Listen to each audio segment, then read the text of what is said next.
right. My name is Mike Linderman, and I am the Western Regional Director for State Historic Sites and the Site Director at Angel Mounds. And first question, Mike, let's talk about Angel Mounds in terms of what it is. For someone who's never heard of Angel Mounds, how would you describe it in one sentence, and why does it matter? Um, we're often called one of the best preserved Native American sites in the United States. Um, it is a Mississippian site, which is a cultural name applied to these people. They were here between about the year 1000 and 1450, and they were basically the last gasp of mound building um, in the world of Native Americans. And our mounds are not um, burial mounds like many people assume. They're status symbols. I tell people the larger the mound you were on, the more important you were here in the community. There were 11 mounds, so we assumed there were 10 important families, and then one mound was designated a temple structure for priests. And yeah, a lot of these sites, they've been swallowed up by urban sprawl and things like that. And fortunately, Eli Lilly bought the property in 1938 and preserved it before the city of Evansville reached this far out. So that vague. That's good. How Angel Mounds is considered one of we just talked about this, one of the best Yeah. preserved prehistoric Native American sites in the US. What makes it so significant compared to other sites?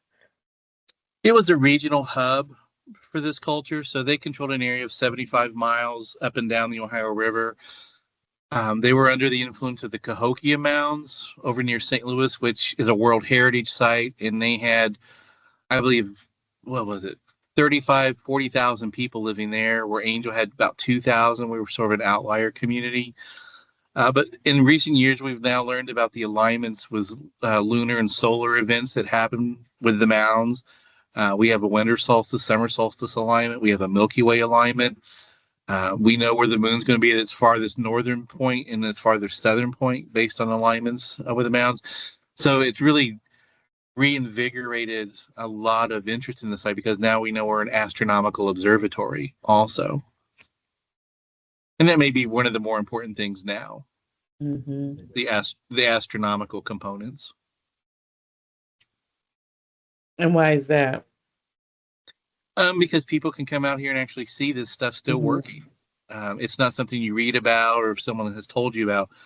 You can physically see these things happen.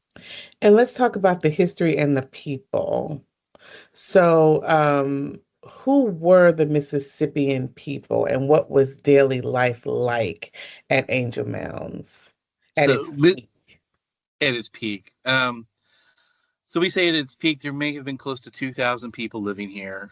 Mississippian is a cultural name applied to them. We do not know what they called themselves. They were gone before any written history recorded that. You know, the lifeways here, there were the elite, and then there were the common people. We know they lived in family units. Um, they were horticulturalists. They loved corn. There were hundreds and hundreds of acres of cornfields, we believe, around the site. It was also a trade center. We have some exotic things. By exotic, I mean in this side of the United States. We've got copper from the Upper Peninsula of Michigan here, fluorite stone from over in Illinois, even shells from the ocean are found here at the site. And those are all trade items. But people were coming from far and wide to trade here at the Angel site. Looking at my questions. And why did the people of Angel Mounds eventually leave? And what do archaeologists believe happened to them? So we have two theories that probably work together. They were not practicing fertilizing their fields, and crops probably weren't doing so hot. And then around the year 1300, North America goes through what we call the Little Ice Age. It was a climate change, and they were growing southern varieties of corn here. And so with the climate change, lack of fertilizing, their crops probably started to dwindle. And that was a regional thing.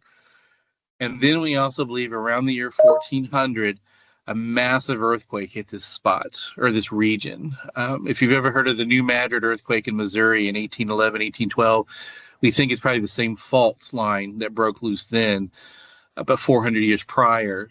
And it shook Angel so violently that in some of the archaeology, we have seen places where the ground rolled over on top of itself. The grass is upside down in some of the lower areas. There's a thing that's called liquefaction, where sand in the ground begins to vibrate because of the earthquake. At New Madrid, Missouri, it was shooting out of the ground in geysers, but here at Angel, it's moving. It's tearing up the interior of some of the mounds we found in archaeology. So you combine your crops aren't doing so hot, and then something stomps the ground and makes the ground shake that violently. We think the combination of those two things, they scattered after that. They gave up on a big community like we have here today, or had previously.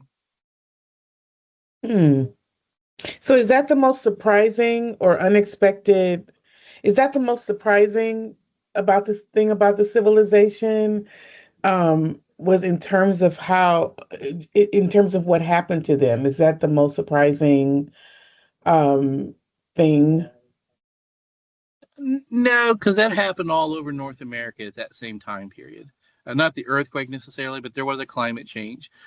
The cliff dwellings out in Colorado, they kind of petered out around the same time period. So it's a continental wide thing that's going on. So it's not a surprise that that's what happened. Now, years ago when I started here, there were all kinds of crazy theories as to why these people left, and none of them had held any water. So um, this is pretty much scientific proof as to what was going on at that point. So no, it wasn't a big surprise. It was just validation more than anything.